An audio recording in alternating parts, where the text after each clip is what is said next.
Your twin flame is just a trauma bond, the dark psychology of spiritual addiction. He blocked you at 2 a.m. and texted, "I can't stop thinking about you," at 6. Your heart calls it fate. Your brain calls it withdrawal. One part of you scans for signs, numbers, dreams. Another part is calculating the last hit. One more apology, one more reunion. Destiny or addiction? We're going to decode the science behind why chaos feels like home.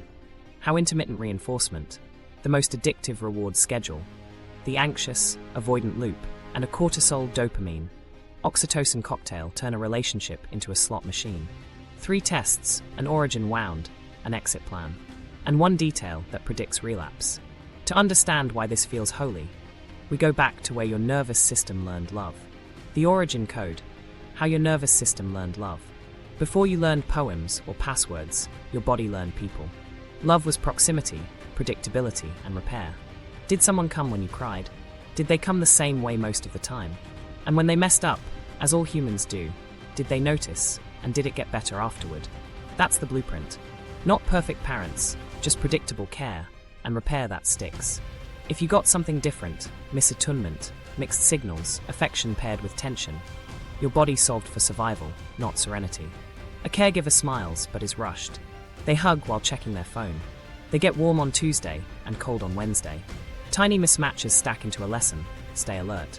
You learned with your whole nervous system that love means scanning, guessing, reaching. Here's where conditioning sneaks in. When attention arrives on a variable schedule, sometimes yes, sometimes no, your brain treats it like winning a slot. Dopamine fires hardest not at always, but at maybe. Classic variable ratio reinforcement. Your stomach drops, your chest tightens, that's cortisol prepping you for action. The relief you feel when closeness returns, it glue guns the memory in place. Oxytocin seals the bond, even to unsafe sources when contact is inconsistent. Safety gets paired with unpredictability. Novelty gets mistaken for depth. Meanwhile, your vagus nerve, the highway between brain and body, keeps score. When the ventral branch is online, life feels grounded and social, polyvagal theory. Eye contact lands. Breath and heart rate sync with connection. When threat rises, the sympathetic system pushes you to chase, plead, perform. If that fails, the dorsal branch pulls the plug. Numb out, shrink, disappear. If your early map leaned toward chaos, hypervigilance can feel like aliveness. Calm reads as dull, suspicious. Peace feels like withdrawal. Micro moments make this stick. A caregiver returns late, but brings a treat. Your body learns the sequence. Fear, then sweetness. Anticipation swells, relief floods. The contrast is the hook. Years later, an unpredictable partner reproduces the pattern. You're not into drama. You're following a path etched before language. What nobody tells kids is that repair is the lesson more than rupture. If misattunement was common, but repair was clean, naming the miss, making it right, changing behavior, your system learned flexibility. You could travel between activation and ease, then back to ease. If repair was rare or the same fights never resolved, your system learned to brace. That brace becomes your baseline. So when love shows up steady as a metronome, it can feel like a foreign country.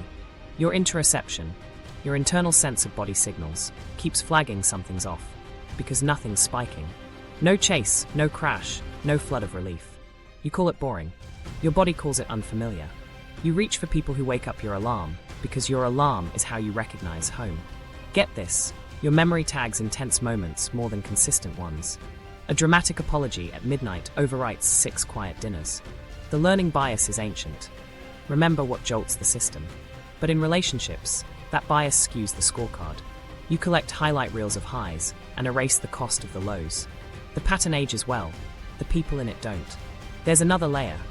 Predictability isn't only about timing. It's about emotional congruence. Did words match tone? I'm fine, with tight shoulders trains you to decode and fix. You become a storm forecaster, proud of your sensitivity, but exhausted by the workload. In adulthood, that skill aims itself at lovers, bosses, friends. You don't rest around people, you manage them. And then spirituality enters. If your childhood felt chaotic, meaning becomes medicine. Signs, synchronicities, a sense of cosmic choreography. These frame the pain as purposeful. That can be beautiful when it supports healing. It turns dark when it sanctifies instability. The story can become a cover for a nervous system that's addicted to the chase. Let's ground it in 3 questions your body keeps asking. Proximity, can I reach you? Predictability, when I reach, do you respond in a roughly similar way? Repair, when we miss, do we mend and change? If you grew up with shaky yes, you'll be tempted by fireworks over fireplaces. Fireworks thrill, fireplaces sustain. Fireworks also burn. Hypervigilance has a cost. Elevated cortisol sharpens attention, but muddies memory and sleep. It makes you quick, but not accurate. It makes longing feel like love because your reward system is tracking the next hit. You think, no one makes me feel like this. You're right. Most nervous systems won't. That's not proof of destiny. That's proof of training. So why does calm feel wrong? Because your body encoded aliveness as activation. Pulse up, breath shallow, pupils wide. That reads as chemistry. Meanwhile, real safety lowers your heart rate variability's chaos into coherence. Your face softens, your voice warms, play returns. But it takes time and safety to feel safe. At first, it can feel empty. That emptiness is deprivation, not destiny. You are underfed on steadiness. Silence isn't nothing. It's room to hear yourself. Once love equals uncertainty, the casino opens. The lever is your phone. The jackpot is a ping. The bets are your boundaries. And the house, the schedule of maybe, always wins unless you change the game. The casino brain, intermittent reinforcement and spiritual dressing. Walk into the casino. There's no clock, no windows, just lights and the hum that keeps you from noticing time. In your relationship, the slot machine is uncertainty. Variable ratio rewards, maybe today, maybe not, are the most addictive schedule the brain knows. You pull the lever because sometimes cherries line up. Not often, just enough. Your phone becomes the handle. A grey bubble appears. Dopamine fires not at the text you read, but at the possibility of one. Anticipation gets you higher than having. Dopamine's job isn't happiness, it's pursuit. Maybe sends your system into forward gear. Meanwhile, cortisol primes the chase. Muscles ready, mind scanning, attention narrowed. You don't feel calm attraction, you feel mission. Add one oxytocin-laced reunion after a drought, and the contrast welds the memory in. The brain tags high-contrast events as important. Your nervous system learns. Endure the desert, worship the rain. It doesn't notice that the same cloud caused the drought. This is how slot logic gets dressed as romance. When affection is inconsistent, the mind looks for meaning. You start collecting signs, songs on shuffle, repeating numbers, dreams that line up. Pattern-hungry under stress, your brain turns coincidence into coordinates. Confirmation bias loads the dice. You notice every hit, forget the misses. Synchronicity becomes the dealer that keeps the table warm. And it feels protective. Pain starts to look like proof. If it hurts this much, surely it's real. Get this, the apology breadcrumb is the perfect variable win.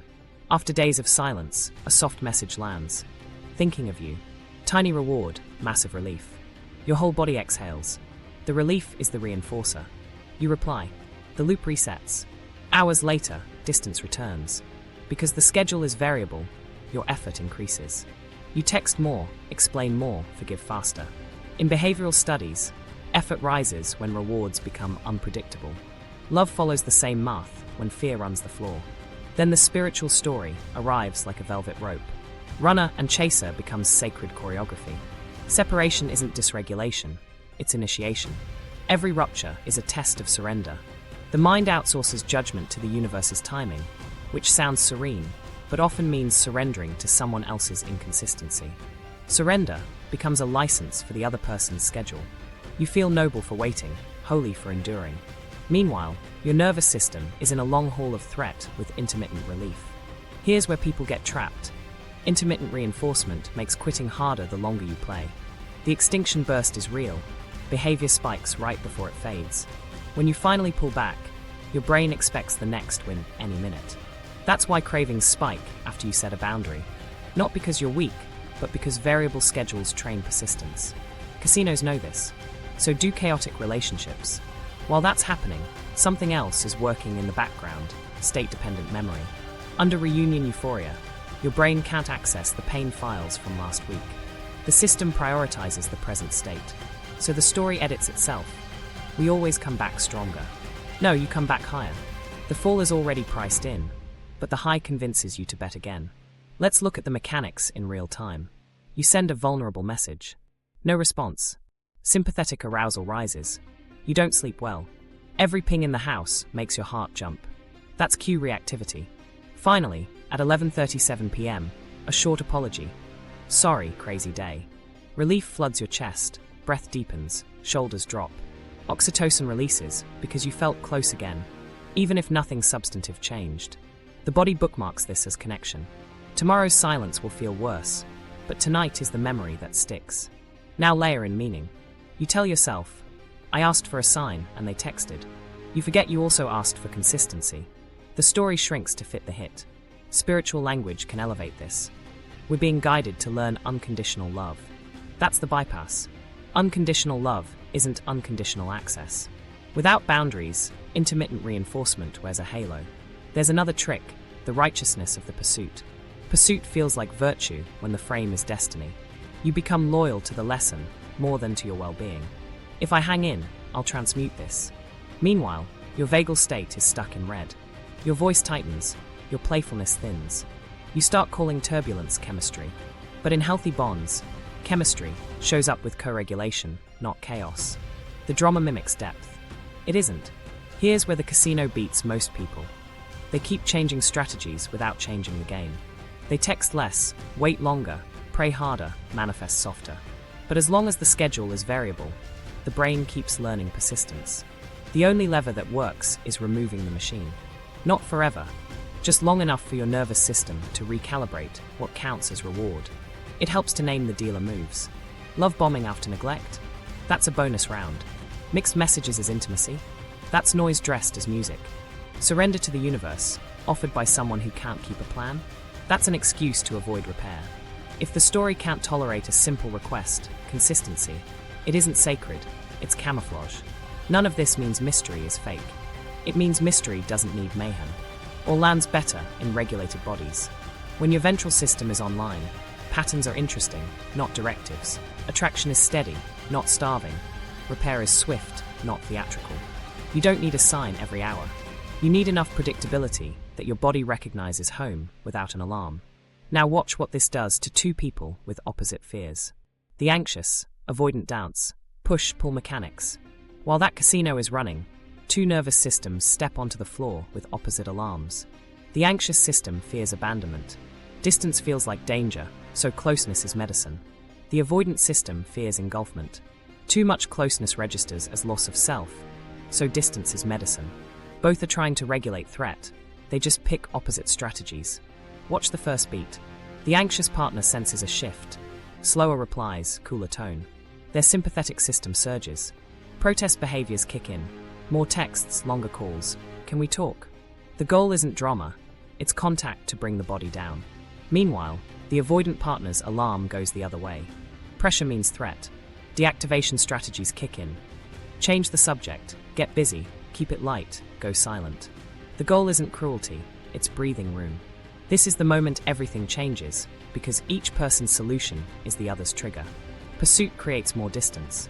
Distance creates more pursuit. The loop tightens. The anxious partner reads space as proof they don't matter. So they escalate, explain harder, confess more, promise to be less much. The avoidant partner reads pursuit as proof they'll get swallowed, so they retreat. Fewer details, shorter plans, more solo time. Both believe they're preventing disaster. Both are amplifying it. Here's where you confuse chemistry with depth. The peak chemistry isn't at steady closeness. It spikes at reunion after threat. That flood of relief, the dramatic makeup, the sudden softness, your body calls it meant to be. In truth, it's a cortisol come down with a dopamine hit and an oxytocin gloss. You're remembering the reunion more than the reasons you had won. From their perspective, they're both telling a story that makes sense. The anxious partner says, if you loved me, you'd come closer when it's hard. The avoidant partner says, if you loved me, you'd give space when it's hard. Both are asking for regulation in their language. Neither hears the other's dialect. Without translation, you get a stalemate. One is sprinting toward, one is backing up. Both are staring at the same cliff. Let's map behaviors. Protest looks like checking phones, analyzing tone, over-disclosing, asking for reassurance, testing with small withdrawals to see if they'll notice. Deactivation looks like focusing on tasks, shifting to jokes during serious moments, idealizing past independence, downplaying needs, avoiding repair talks until later. They look like personality flaws. They're state strategies. What nobody knew in the moment is how memory biases tilt the field. The anxious partner stores every microsignal of closeness as a lifeline. The avoidant partner stores every microsignal of pressure as a red flag. So the same dinner means safety to one and suffocation to the other.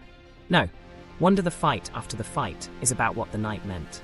Unknown to them, across town sits the simpler dashboard they're ignoring. Predictability and repair. The dance improves when both can feel the rhythm. The anxious partner needs scheduled contact that actually arrives. Consistency lowers pursuit. The avoidant partner needs scheduled space that's respected. Autonomy lowers retreat.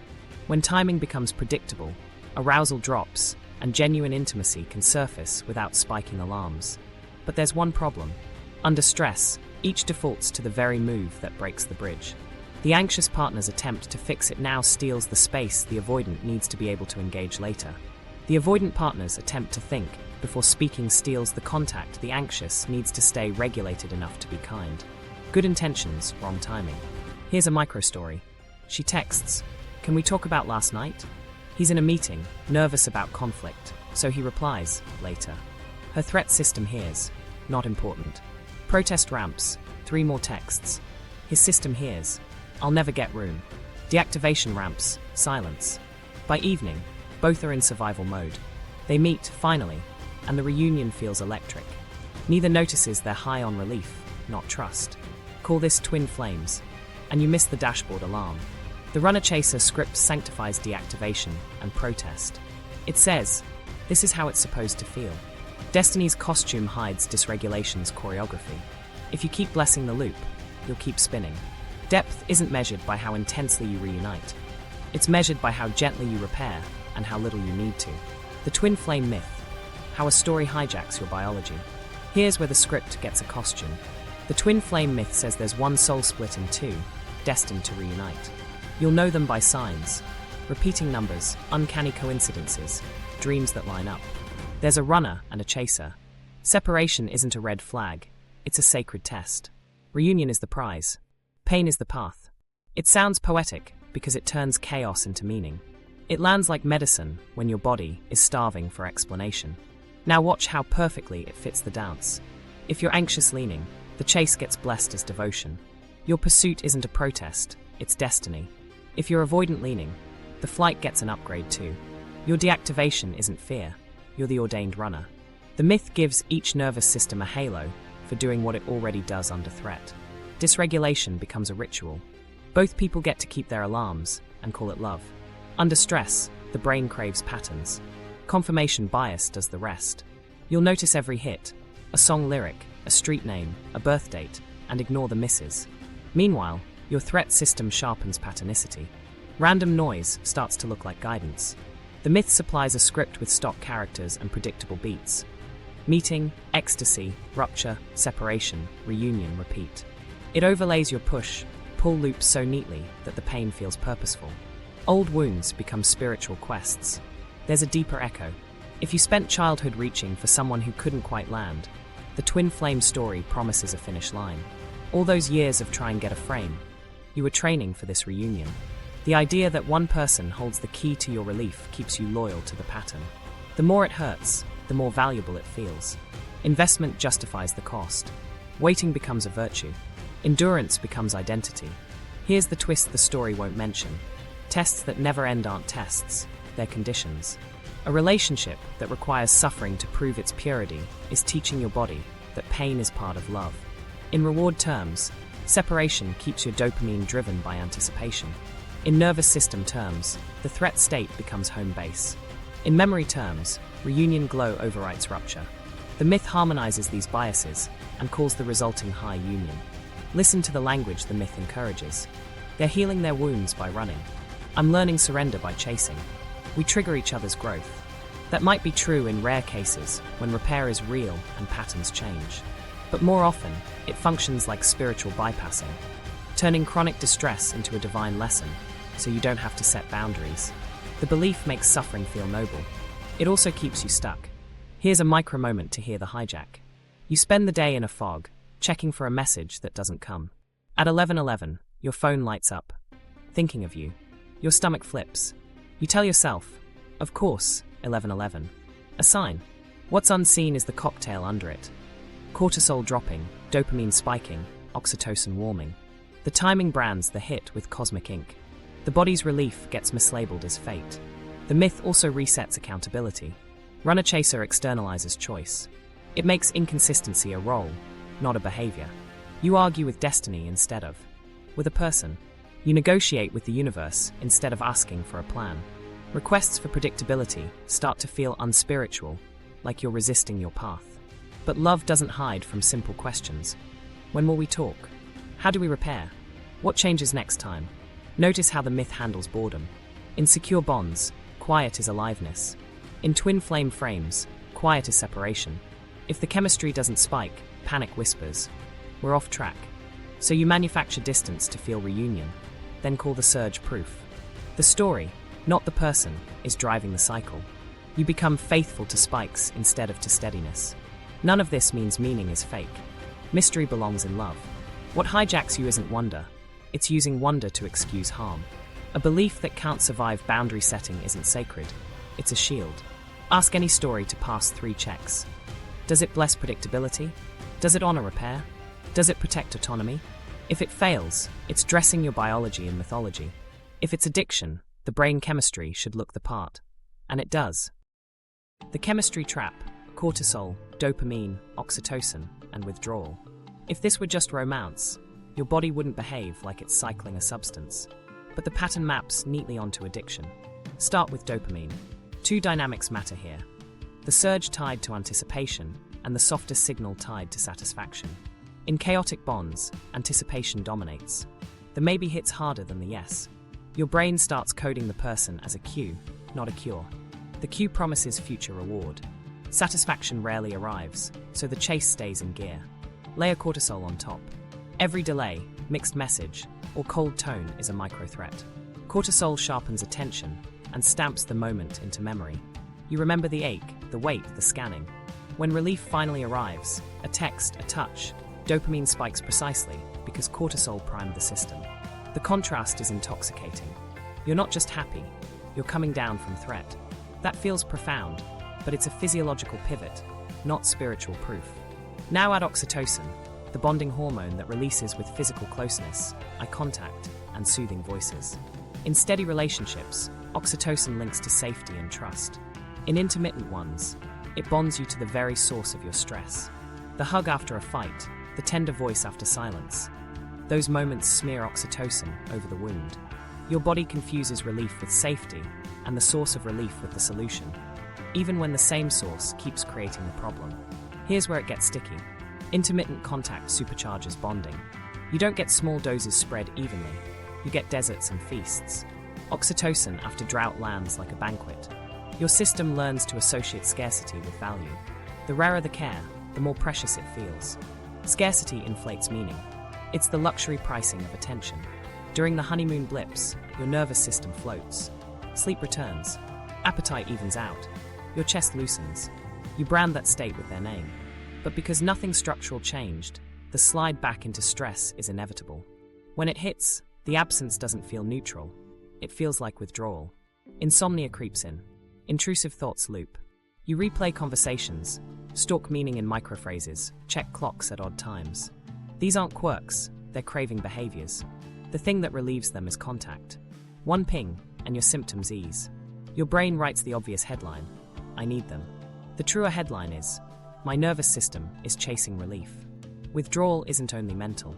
Cortisol disrupts sleep architecture, so you wake at 3 a.m. and think that's a sign. It isn't. It's arousal. Your digestive tract gets jumpy. Heart rate variability flattens. Your resilience drops. You get more reactive at work, less playful with friends. Social life shrinks, which concentrates your dependency further. This is how systems narrow. The solution becomes the problem, becomes the only solution. Micro-relief cements the habit. One apology text erases 2 weeks of tension. One weekend together dulls a month of distance. Each time you soothe the craving with a partial dose, you strengthen the association. In habit terms, you reinforce the loop. In addiction terms, you fed the cue. That one more text, you swear will end the cycle, is the cycle's fuel. There's a twist with dopamine most people miss. After enough highs and lows, baseline motivation for normal rewards can drop, anhedonia like flattening. Food tastes flatter. Work wins feel thin. Conversation bores you. Not because life got dull, but because your reward system recalibrated around spikes. This is why healthy dating can feel lifeless at first. Your brain is comparing apples to fireworks. Meanwhile, the body's alarm learns your partner's cues. Their typing bubble, their cologne, where they stand in your home, cue reactivity. Your system anticipates both threat and reward from the same signals. It's efficient and cruel. When those cues appear without payoff, craving intensifies. You find yourself doing rituals, rereading old texts, scrolling photos, replaying songs, to simulate a hit. It works a little. Then it makes the emptiness worse. Here's the thing no myth admits. The chemistry trap is predictable. When contact is consistent, cortisol quiets, anticipatory dopamine drops, and satisfaction dopamine gets a chance to register. Oxytocin links to steady presence instead of rare reprieve. That's how secure bonds feel good in the body. Less spike, more ease. If your system is trained on intermittent reward, that shift feels like withdrawal from chaos. You'll mistake it for lack of love. Let's ground this in one day. Morning, no reply. Cortisol up, productivity down. Afternoon, you tell yourself a story to cope, they're busy. Evening, a short message. Dopamine pops, oxytocin warms, shoulders drop. Night, you sleep convinced of progress. Next day, they vanish. The cycle restarts, and the previous relief becomes proof you should wait. The schedule, not the person, is in charge. So how do you break a chemical loop that feels like destiny? You need friction between cue and response. That means time without contact long enough for cortisol to level and for satisfaction dopamine to come from elsewhere. It means understanding that the first phase of detox feels like grief because it is grief of the fantasy, of the spikes, of the identity built around enduring. It means recognizing that your body will argue. It will call peace empty and chaos alive. That's withdrawal talking. If this is addiction, you should be able to test it in real time. Reduce variability, increase predictability, and watch what happens. If chemistry fades when chaos fades, you didn't lose a soulmate, you lost a schedule. Which raises the next question. How do you tell sacred love from a trauma bond while you're still inside it? The 3 tests. Is it love or a trauma bond? Here's how you test it while your body still swears its fate. 3 simple checks: predictability, repair, autonomy. They sound boring on purpose. Boring is where addiction can't hide. First, the predictability test. Ask, does safety grow with time, or only intensity? Track the pattern, not the promises. Healthy bonds build a rhythm. Contact you can set your nervous system to. You don't need a minute-by-minute itinerary. You need enough regularity that your stomach stops bracing. In a trauma bond, predictability means you can predict the spike, the drought, the late-night ping, the tearful reunion. Safety doesn't accumulate. It resets, then erodes. If the only thing you can count on is that chaos will come back around, that's not love maturing. That's a schedule training you. Run a micro-audit for a week. Write down actual contact, not explanations. Did planned calls happen? Did plans stick without last-minute turbulence? Did you know roughly when you'd reconnect? And did that arrive without drama? In love, consistency increases and then stabilizes. In a trauma bond, consistency appears when you threaten to leave and evaporates when the threat passes. If reliability shows up only under pressure, the system is running on fear, not care. Second, the repair test. Everybody fights. The question is whether it gets mended and stays mended. In secure bonds, rupture leads to specific repair. Naming what went wrong, acknowledging impact, agreeing on a change, then seeing that change happen. Next time, the same conflict is smaller, shorter, less sharp. The nervous system learns trust because evidence stacks. In trauma bonds, fights recycle with amnesia. A big apology arrives, feelings pour out, nights get tender, and then the same trigger returns unchanged. You're stuck in theatrical repair. High on reunion, light on revision. Watch for, I'm sorry you feel that way, or I'll try harder, without a plan. Repair without behavior is reassurance, not repair. Here's a quick drill. Pick the last 3 conflicts. For each, write what was named, what was promised, what changed. If you can't point to concrete adjustments, timing, tone, follow through. Your body's calm after apology is a chemical relief, not earned safety. Real repair is boringly measurable. That's the point. Third, the autonomy test. Do you expand outside the relationship or collapse into it? In love, your life gets wider. Friendships breathe. Sleep improves. Work steadies. You add hobbies because energy returns. In trauma bonds, your world shrinks around the person. Social life thins because you're managing the cycle. Your identity bends to the role. The translator, the pursuer, the healer, the one who waits. You start bargaining with your own needs to keep the connection. Autonomy slips a millimeter at a time. Fewer plans without them, fewer opinions that might set them off. Fewer hours where your phone isn't a leash. A quick inventory catches this. Over the last month, have you said no to people who love you because you were waiting on a maybe? Have you hidden details from friends because context would make the relationship look worse? Do you feel guilty when you enjoy something they aren't part of? Healthy love makes you more yourself. If you're becoming a smaller version, your system is bonding to threat. Bonus flags sharpen the picture. Secrecy spikes. You edit the story, not to protect privacy, but to protect the illusion. Identity drift. You adopt their tastes, sleep to their schedule, mute your preferences to avoid rupture. Social shrinkage. Fewer mirrors that might reflect back the cost. If peace feels wrong and chaos feels right, your body isn't blessed, it's trained. Now apply the tests in real time. For 2 weeks, ask for small, clear structures. Set core windows, make simple plans, define how you'll repair if you miss. Watch what happens. If predictability increases, repair lands, and your life outside grows, your nervous system begins to downshift. The chemistry that survives steadiness is attachment, not addiction. If steadiness kills the spark, name it, the high. Needed chaos to breathe. Your body will argue. It will tell you that routines are dull, and that love should feel like wind. That's the withdrawal talking. Boring, early in recovery is baseline returning. Give it time. Meanwhile, use an outside scoreboard. Trusted witnesses who've seen your patterns can hold the line when your mood count. Ask them to judge the 3 tests with you. Agree in advance that their read counts on days you're flooded. One more calibration. Run the tests on yourself too. Are you predictable? Do you repair specifically and repeatably? Does your autonomy include them without absorbing them? If not, clean your side. Trauma bonds are dances, not diagnoses. Changing one dancer changes the song. The rule holds. If it thrives on secrecy, if repair is theatrical, if your world narrows, it's not holy, it's a hook. If steadiness grows, if repair sticks, if you expand, that's love. But why does your body vote for danger while your mind preaches destiny? Memory, meaning, and self-deception. Why you keep going back? Your body isn't the only thing hooked. Your memory is running a con. Under stress, the brain edits to preserve hope. Motivated forgetting isn't lying. It's triage, state-dependent retrieval plus dissonance reduction. To keep the attachment alive, your mind down-prioritizes memories that would force a break and highlights the ones that justify staying. You're not naive, you're protecting coherence. If you're meant to be, the evidence must fit. Start with state-dependent memory. When you're flooded with reunion warmth, your brain can't easily access the files labeled panic and insomnia. Different states cue different shelves. In reunion, the pain feels distant, abstract, like it happened to a past self who didn't understand. In separation, the love feels like a trick your brain pulled. You ping-pong between partial archives, each making a tidy case. Then there's motivated explanation. We all want a story that stabilizes our identity. I'm loyal. I fight for love. I'm spiritually awake.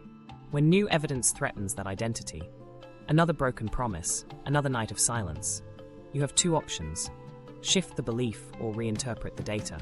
Reinterpretation is faster and less painful, so you do it. They're working on themselves. The timing isn't right. The universe is testing our commitment. The story keeps your self-image intact and your attachment online. Add cognitive dissonance. Holding, this hurts me, and this is my destiny, at the same time creates tension your mind wants to resolve. The easiest way is to inflate the value of the relationship and minimize the cost. You frame past pain as necessary tuition. You tell yourself, all great love stories have obstacles. The bigger the investment, the more you need it to be special. Sunk cost fallacy and effort justification do the rest. You've spent so much time, energy, and identity here that leaving feels like losing yourself. Future discounting sneaks in too. You trade months of anxiety for the promise of one perfect weekend. You accept tiny crumbs today because you imagine a feast later. The brain is present biased under threat. So immediate relief wins over long-term well-being. A single text can outweigh a month of dread because it arrives now. You swear you'll reassess later. Later keeps moving. Here's a micro-story you might recognize. Last month ended in a spiral. Raised voices, slammed doors, a familiar emptiness in your chest. You told a friend, "I'm done." 2 weeks pass. Then a message lands. "I've been in therapy." I see it now. Your stomach flips. They say the right words: ownership, insight, a promise for small steps. Your body softens. You meet for coffee. Their eyes are wet. Your guard drops. The apology doesn't include a plan, but the moment feels holy. Driving home, you rewrite last month's nightmare. We needed that to grow. The conflict didn't change, your interpretation did. Memory biases help that rewrite stick. The brain privileges novelty and intensity, so dramatic reconciliations overshadow quiet betrayals. You also remember beginnings and endings better than middles. Each reunion acts like a fresh ending. Recency effect, pushing the long, grey middle of avoidance into fog. You tell a highlight reel, not the season. Confirmation bias tightens the loop. Once you're invested in the destiny frame, you search and select for evidence that supports it. Signs pop out, contradictions blur.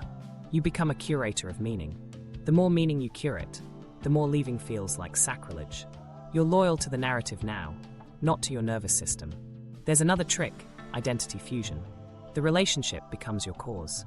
Friends who question it feel like they're questioning you. So you restrict the audience to people who won't challenge the frame, or you edit the story to keep sympathy flowing. Secrecy grows, mirrors disappear.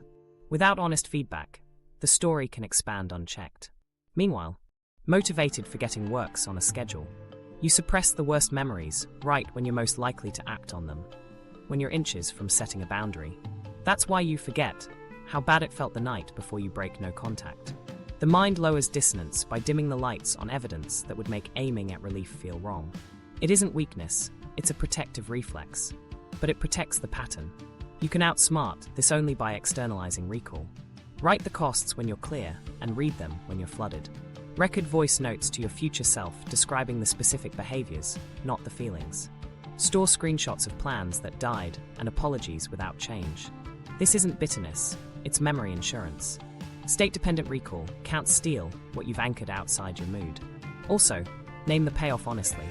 The story gives you identity, belonging to a tribe that gets it, moral elevation for suffering, and intermittent highs that feel like transcendence. You can't drop a system until you admit what it gives you.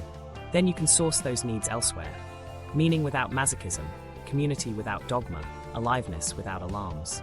Behind the rewrite sits the origin wound, quietly pulling strings. The old pursuit for the person who couldn't land, the hope that if you endure, you'll finally be chosen. That's not a flaw, it's a scar. But as long as the wound chooses the story, you'll keep calling the hook holy. And you'll keep going back. The origin wound, repetition compulsion in disguise. Behind the chase sits a very old hope wearing new clothes. Unfinished business from childhood doesn't vanish. It waits for a stage. Repetition compulsion is the mind's attempt to win a different ending by replaying the same scene with a new actor. You reach for the person who can't quite land because once, long ago, someone couldn't, and your body made a vow. If I try harder, I'll finally be chosen. Start with the simple hurt. You needed steady presence and got partial presence. A parent was loving but depressed, warm but distracted, sober then gone, affectionate then shaming. Your nervous system learned a split. The same person could be safe and dangerous. Children solve this by working the problem, not leaving the room. They scan, perform, shrink, charm. When it works for a moment, they tag it as proof. I can turn unpredictable love into reliable love. That's the seed of the pursuit. Fast forward. You're grown, but the vow stays.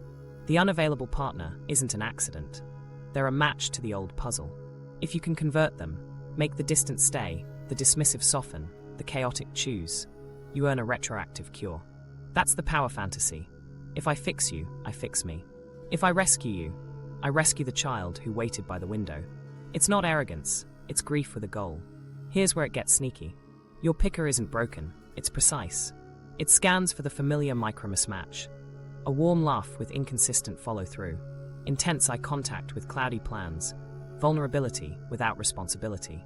The friction feels like fate because it rhymes with home. You call it chemistry, it's recognition. Your system spots the same stage and thinks, now we get it right. But the stage is the trap. The dynamics that wounded you also limit what can change. You bring extraordinary effort. They bring the same defenses that kept them distant before you met. When you push, they brace. When they brace, you push. You recreate the original climate that made you vigilant, then try to breathe differently in the same air. That's why it doesn't work. You're chasing a new ending without changing the script or the set. Let's bring it down to a room. Your partner cancels last minute again. The child part of you feels the old drop. Stomach hollow, breath high, the ache of not matching. Adult you reaches for meaning. They're stressed, you're strong, love waits. You override the ache with a plan. Be extra kind, don't rock the boat, earn closeness. It's the same bargain you made at 7. Sometimes it gets you a sweet sundae. The cost is invisible. You disappear a little more to be tolerated a little longer. There's another kink, idealization.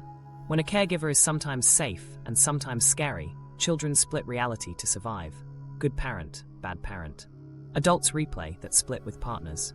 You amplify their tenderness and minimize their neglect, so the bond can hold. Then you flip, demonize to protect yourself. The swing keeps you in orbit. Integration. This person has limits and impact. Would demand boundaries that threaten the fantasy of redemption. Why it never works is painfully mechanical. You're seeking transformation from the wrong metric. Rescue doesn't build regulation. Grand gestures don't create capacity. Love as repair requires skills your partner may not have and a nervous system that can tolerate closeness. If they can't hold steady, your labor becomes the glue, and you call it devotion. The child inside calls it survival. The past calls it a rerun. So what now? Reframe the win. Love isn't rescue, it's regulation. The new ending isn't getting the unavailable to stay. It's letting your body choose available as home. That begins with grief work you didn't sign up for. Mourning the parent you needed, the years you waited, the selves you bent to be picked. Grief makes space for discernment. Without it, you'll keep bargaining with hope. Name the power fantasy out loud. If I can fix you, I fix me becomes, if I care for me, I stop needing to fix you. Turn the vow. Loyalty moves from redemption to reality. Ask different questions. Can their nervous system co-regulate? Do they repair with specifics? Does contact soothe or spike me? If the answers are shaky, step off the stage. You're not failing the mission. You're ending the compulsion. Here's the counter-ritual. Choose people whose baseline is what you used to beg for. Practice receiving small, steady yes until your body stops calling them dull. Track boredom as withdrawal, not truth. Build rituals that feed the part of you that tried so hard. Sleep, food, play. Witnesses who see you when you're not fixing. Let repetition repay itself in a new direction. Safety rehearsed until it feels profound. Exiting the loop. A nervous system plan, not just willpower. Leaving isn't a thought experiment. It's a physiological campaign. You don't out-argue a body mid-craving. You stabilize it. Start with the basics you've been. Underrating. Sleep, food, movement. If cortisol is your accelerant, these are the fire breaks. Set a sleep window and defend it like a boundary with someone else. Eat actual meals on a clock. Protein early, slow carbs later. Move your body daily, not to punish, to metabolize adrenaline. Boring is medicine because it lowers arousal, and lower arousal lowers longing. Treat no contact like detox, not punishment. Your nervous system needs a stable signal. Danger is absent. If full no contact is impossible, shared work, kids, build low contact with rules simple enough to follow when flooded. Written only, business only, scheduled only. No after hours, no, how are you, no memory lane. Put it in writing with yourself, and one witness. Flooded brains rationalize, paper doesn't. Pre-commit before the craving arrives. Remove access when you feel strong. Block numbers, archive threads, mute mutuals who stir the urge. Move photos off the camera roll into a locked folder your ally controls. Change the ringtones that spike your heart. If you leave the door unlocked, the part of you that loves the hit will walk through it. This isn't moral, it's mechanical. Build scaffolding. Witnesses over cheerleaders. Pick 2 people who won't bargain with your boundaries when you're crying at midnight. Give them the script ahead of time. What to say when you beg for a friendly check-in. What to do when you show up at their door shaking. When to take your phone. Ask for accountability, not opinions. You don't need fresh takes. You need a spine you can borrow. Design replacement rituals for the exact moments you used to fold. Urge surfing is a skill. Craving peaks and passes if you ride it. Name it. Rate it from 1 to 10. breathe in for 4, out for 8 until the number drops. Pair it with sensory grounding. Ice on the wrists, cold water on the face, feet pressed into the floor, eyes scanning the room and naming 5 blue things. Interrupt the loop with the body first, then story. Track micro-rewards for boring safety so your brain learns to care again. Put a ridiculous sticker on a calendar every time you do a 5-minute drill. Put $5 in a jar when you complete a day of the plan and spend it on something small and physical at the end of the week. This isn't childish. It's how you teach dopamine to notice life between spikes. Script the relapse moment in detail. At 1 a.m., when the phone burns, you won't be philosophical. You'll be primal. Write an if/then card and keep it on your nightstand. If I want to text, then I read the list I wrote while regulated. If I still want to text, then I text my ally. I'm at an 8. If I don't hear back in 10 minutes, then I start the 3-round breath and cold water routine. If I still want to text after that, then I set a 15-minute timer and walk the block. It's not about never wanting. It's about building a bridge to morning. Change your spaces. Relapse hides in context. If the couch means scrolling their photos, sit somewhere else at night for a month.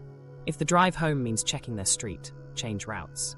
If late showers become crying booths, switch to morning and play one song that marks the new habit. Brains love rituals. Give yours new ones. Expect grief like weather, not failure. Your body will miss the spikes, and the child in you will miss the mission. Name both. Put grief on the calendar with support. Therapy, group, a long walk with the one friend who doesn't tell you to just move on. You're not only losing a person, you're losing an identity and a chemical pattern. Let tears do their job, they discharge. Keep your life wide while you narrow contact. Social scaffolding is exposure therapy for safety. Book small, predictable engagements, Tuesday coffee, Thursday class, Saturday hike. Tell people you might be quiet, and that showing up is the win. Co-regulation can happen across a table with a friend who looks you in the eye and laughs at nothing in particular. Ventral vagal tone grows in moments like that. Finally, write the boundary with yourself as a vow, not a threat. I will not abandon the me that waited by the window. Read it daily for 90 days. You don't need a sign from the universe. You need clear rules for your nervous system and a boring plan you'll actually follow when it argues. Leaving is one battle. Staying out is the war.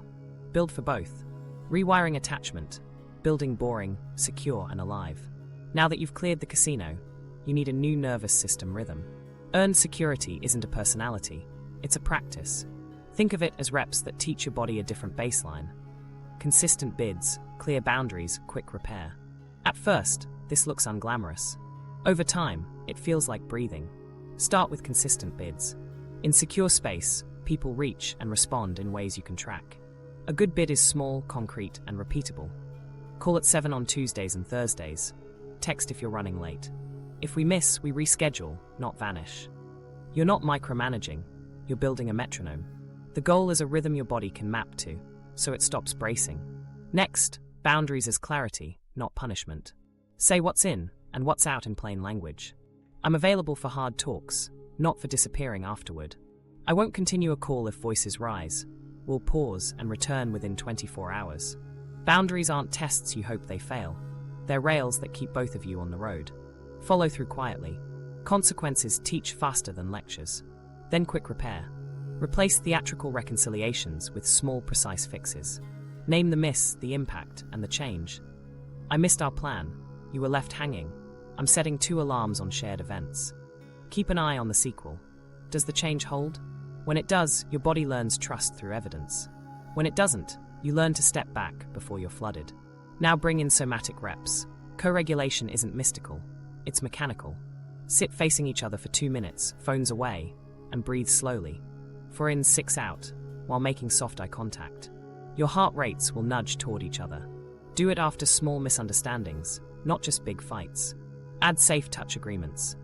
5-second hand squeezes during tense conversations. A grounding palm between the shoulder blades if welcomed. These are cues of safety your vagus recognizes before your mind does. Practice breath pacing on your own too. When your alarm rises, lengthen your exhale. Pair it with orienting. Eyes scan the room, name 5 colors, feel your feet. These moves are boring on purpose. They tell your system, we aren't in a chase. Expand your aliveness without danger. You don't need spikes to feel vivid. You need novelty that doesn't vandalize your sleep. Start stacking small challenges. A new trail with a friend, a weekly class where nobody knows you, a creative project with deadlines that don't bleed into midnight. Healthy novelty releases dopamine in measured pulses. Your reward system relearns pleasure in the middle ranges, not just at the edges. Run a compatibility screen that favors capacity over chemistry. Ask, can they show up reliably? Do they repair specifically? Can they handle closeness without vanishing and space without punishing? Shared values beat shared playlists. Watch how they treat waiters, how they talk about exes, how they handle boredom. Volatility feels cinematic. Capacity feels like a porch you can sit on through all weather. Test secure love by watching intimacy rise without shrinking autonomy. In a stable bond, you get more connected and more yourself. Your friendships don't dim. Your routines don't collapse. Your projects don't go into storage. Schedule solo time the way you schedule dates, and protect both. Autonomy isn't distance, it's oxygen. When both partners can breathe, closeness stops feeling like a theft. Expect a detox from drama. Stable connection will register as flat at first. Treat "I'm bored" as a withdrawal symptom, not a verdict. Give it 90 days of consistent contact and quick repair before you label the relationship. During that window, log the small wins your old system ignored. Plans kept, gentle tone during stress, conflicts that end with a plan and stay ended. Your brain needs proof to recalibrate. Use outside witnesses again. Ask 2 trusted people to watch for capacity markers. Steadiness, repair, respect for boundaries. Let their read weigh more when you're tempted to stir chaos for a hit. If you find yourself manufacturing distance for a reunion high, name it out loud and add activity, movement, creativity, service, so your system gets energy elsewhere. Bring spirituality back as regulation, not escape. Rituals that downshift you, quiet mornings, time in nature, contemplative prayer, can be anchors, not anesthesia. Let meaning make you kinder in conflict and clearer in boundary setting. Ask your practices to produce fruit you can measure. Patience, presence, repair. A simple weekly cadence helps. Sunday check-in for plans and needs. Midweek pulse check for stress and adjustment. Friday gratitude, where you each name 3 ordinary things the other did that made life easier. These aren't performative, they're the scaffolding of secure. If you're dating, pace your steps. Don't bond your body faster than your data. Keep sleep, food, movement, and friends online while you learn their baseline. If they rush intensity, slow it kindly. If slowness scares you, soothe the part that equates pace with loss. You're building a bond your nervous system can live inside, not just a story it can die for. The transition won't be flashy. That's the point. One day, you'll notice your mornings aren't hostage to a ping. Your appetite is back. Your laugh shows up in rooms where no one is auditioning. That's boring, doing sacred work, turning safe into alive. But what about the spiritual spark you're afraid to lose? Spirituality without the addiction. Keep the mystery, lose the chaos. You don't have to trade or for anxiety. Keep the wonder, change the container. Start by separating meaning from masochism. If pain is the toll you keep paying for depth, you're worshipping a pattern, not a presence. Mystery can expand you without emptying you out. The test is simple. Does your practice downshift your body, or does it rev it up and call the surge sacred? Use rituals that regulate. Quiet mornings count more than midnight spirals. 10 minutes of breath with eyes soft and shoulders low. A short walk under trees without headphones. A prayer that names 3 ordinary gratitudes and 1 boundary you'll honor today. These aren't spiritual light shows. They're signals to your vagus that you're safe here. If a ritual leaves you calmer, kinder, and clearer, keep it. If it leaves you chasing signs, swap it. Do a discernment drill when signs start shouting. Ask 3 questions. Is there consistency? Is there repair? Is there room for my autonomy? If the answer's no, the sign is noise. Write an alternative. I'm allowed to want fireworks, but I'll require a fireplace. Let synchronicities be background color, not traffic lights. Patterns can inspire reflection without hijacking decisions. Redefine soulmate in human terms. Not the person who burns you open, but the person who helps you become more yourself, not less. Someone who can sit inside your joy without needing to upstage it, and inside your fear without needing to fix it. Attraction still matters, but capacity carries it. When the myth tries to sell you a single key to your wholeness, remember, you're a house with many doors. Friends, craft, service, quiet, all of them open rooms. Make all practical. Put it on the calendar like any training. Sunrise once a week. A song you love in the kitchen, not as a summoning ritual, but because your body deserves beauty without a bargain. Community that isn't built around the drama, volunteering, a reading group, a team that plays for nothing but the run. Sacred shows up in repetition. The miracle becomes gradual.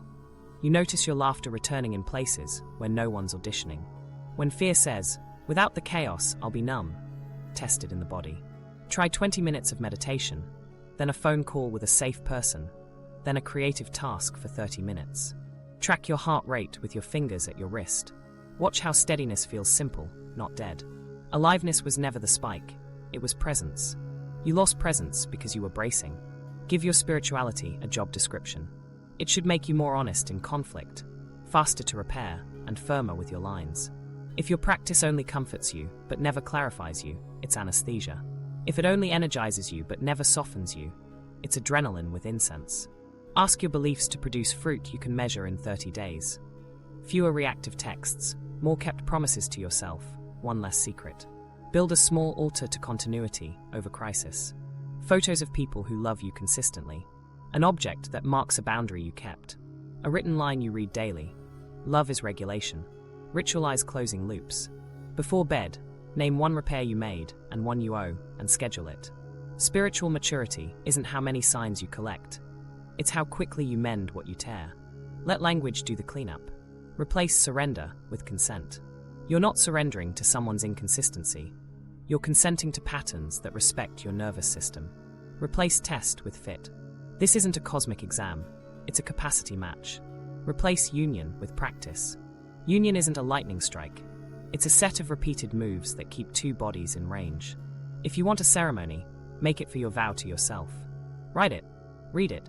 Invite witnesses. I won't confuse arousal with devotion. I'll measure love by steadiness and repair.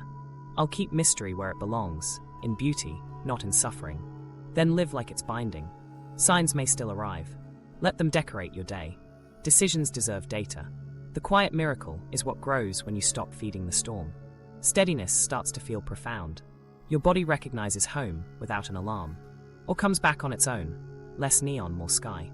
You didn't lose the spiritual spark. You moved it out of the fire and into the hearth. The relapse predictor. The one detail you can't ignore. Your future hinges on one unglamorous detail. The cue that most reliably makes you reach out. Not the big story, not the meaning. You need the single trigger that flips your thumb to send. Everyone has one. For some, it's loneliness after 10 p.m. For others, it's alcohol plus a song from that first summer. Maybe it's Sundays, or the street by their apartment, or the way your phone lights in a dark room. Identify it like you'd identify a food allergy. Specific, situational, non-negotiable. Name it, don't negotiate with it. Start with a simple log over 2 weeks. Every time you feel the urge to contact, note 3 things. Where you are, what just happened, and what your body is doing. Look for clusters. You might find the trifecta. Night plus scrolling old photos plus 2 drinks. Or conflict at work plus empty apartment. Or a friend's engagement post plus rain. Patterns hide in plain sight. When you catch yours, don't debate it. Treat it like a hazard label. Context stacking turns a small spark into a wildfire. Loneliness alone might be fine. Alcohol alone might be fine. Night alone might be fine. Together, they're your danger zone. The mistake is thinking you'll make a wise choice in your worst context. You won't. You'll make a fast one. So the plan is environmental, not heroic. Unstack the context. If late nights plus wine plus music equals relapse, you change at least 2 variables.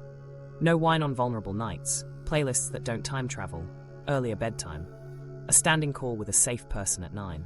Pre-commitment beats willpower every time. Remove access before you feel strong. Block the number today, not at midnight.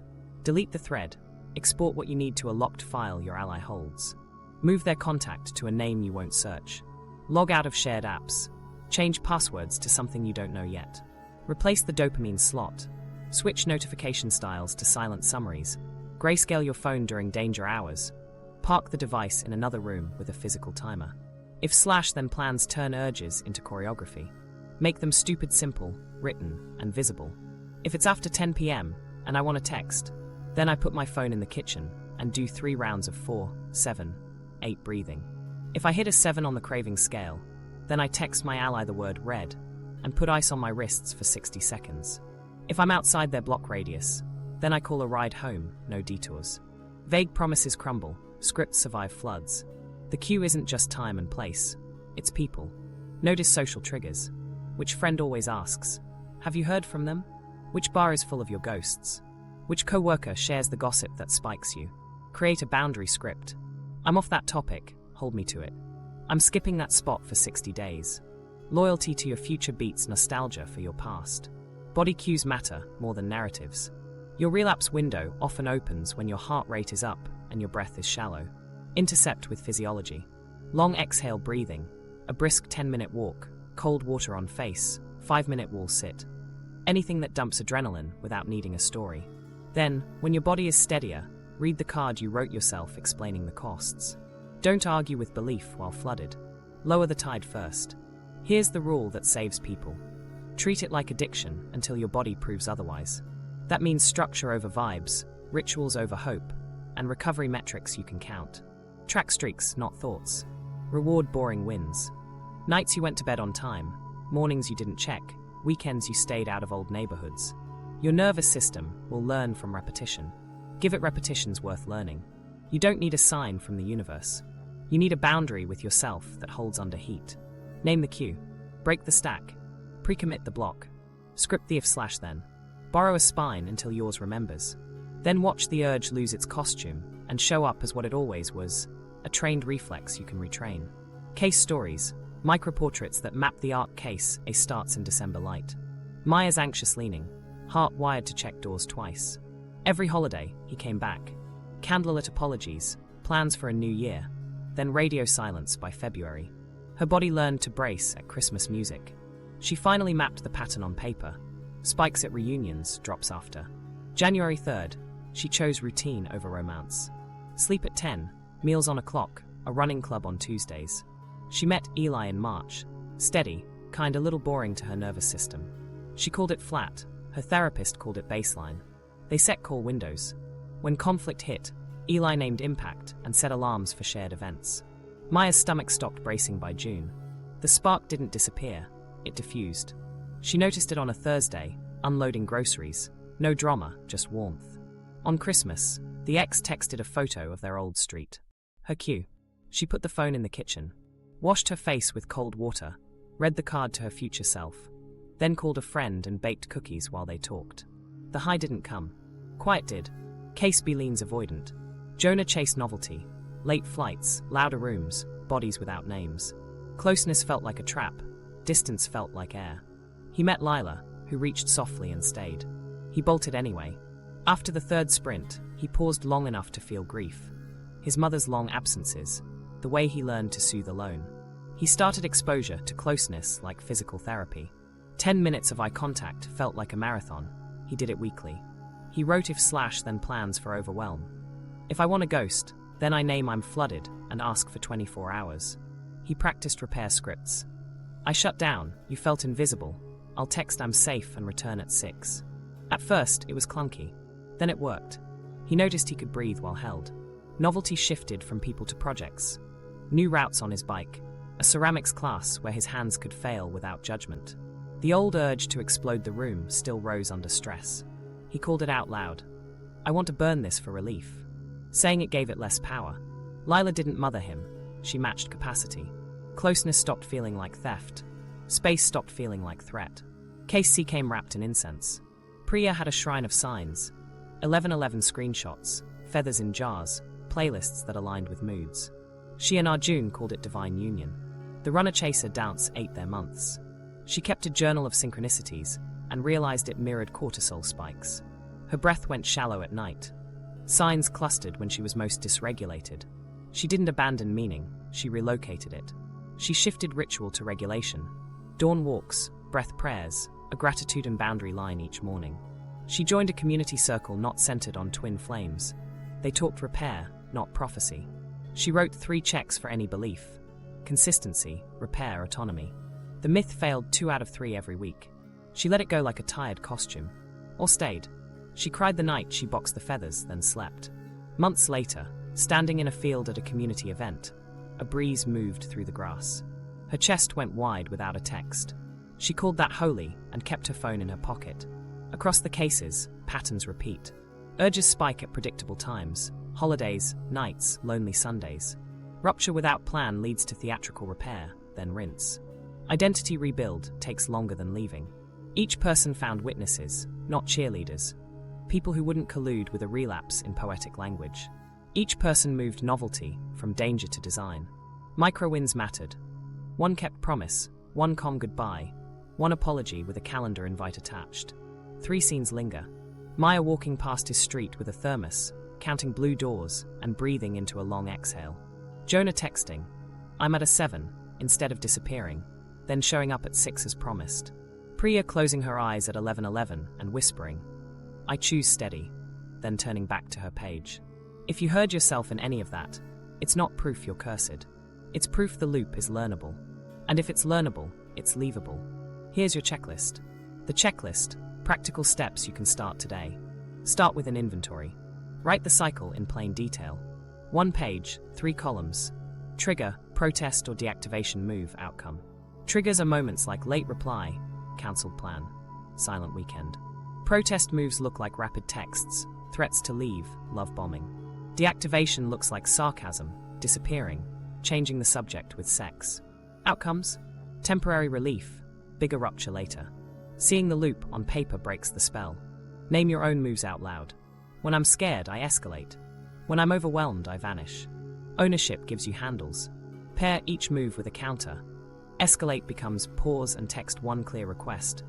Vanish becomes name I'm flooded and set a return time. Set a no-contact window. 30 days minimum if you can, 14 if you can't. If no contact isn't possible, write a low-contact contract. Written only, business only, scheduled only. Put it in a shared note with your ally. When you're flooded, the rule makes the choice. Build blockers. Today, not at midnight. Block numbers. Mute threads. Remove their icon from your home screen. Grayscale your phone after 9 p.m. Install a website blocker keyed to keywords you search when longing hits. Move photos and old messages to a locked archive your ally holds. Pick a key ally. One person who won't bargain with your boundary. Send them your plan. Give them permission to be annoying. Create a code word for red zone urges. Agree on what they'll say and do. Take your phone, walk you, sit with you through the peak. Create a regulation menu. 5-minute drills you can run anywhere. Box breathing. 4 in for hold, 4 out for hold. Long exhale. 4 in, 8 out. Cold water on face. Wall.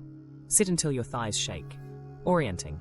Name 5 blue things for surfaces, 3 sounds, 2 scents, 1 thing you can taste. Put the list on your fridge and lock screen. Anchor your days. Morning. Hydrate, protein, 5 minutes of breath. Midday. Sunlight, 10-minute walk without your phone. Evening. Screens off an hour before bed, low light. A page that logs 1 boundary you kept. These aren't vibes, they're signals your body trusts. Expand safe novelty. Write 3 things you'll try this week that lift your energy without smashing your sleep. A beginner class, a short hike, a recipe you've never cooked. Book them now. Invite someone steady to join. Your reward system needs middle-range wins. Run a relationship audit. Capacity over chemistry. 3 questions. Can they keep a plan? Do they repair specifically with change? Do they respect your autonomy without punishing it? If any answer is no, pause contact until the behavior matches the promise. Script your 1 a.m. plan. If I want to text, then I put the phone in the kitchen, splash cold water, breathe for 7, 8 3 rounds, text my ally red, and set a 15-minute timer. If after 15 I still want to text, I walk outside for 10 minutes and read my list of costs. Make relapse boring to prevent. Change the route home that passes their street. Change the playlist that time travels you. Change the bar that holds your ghosts. Put a show you've never watched at 9 p.m. to fill the danger hour. Schedule witnesses. Weekly therapy or group if you can. If not, 2 check-ins with your ally. Tuesday and Saturday, where you report streaks. Days slept on time, days you didn't check, times you repaired quickly. Finally, write your vow in 1 line. I won't confuse arousal with devotion. Read it daily. Tape it where your hand touches every morning. Then do the dull things that make that sentence real. Resolution and broader meaning. You weren't missing a mystical half. You were trained to chase storms. Now you're training for steady weather. If you want the skills that keep you out of the anxious-avoidant trap, subscribe and share this with someone stuck in the loop.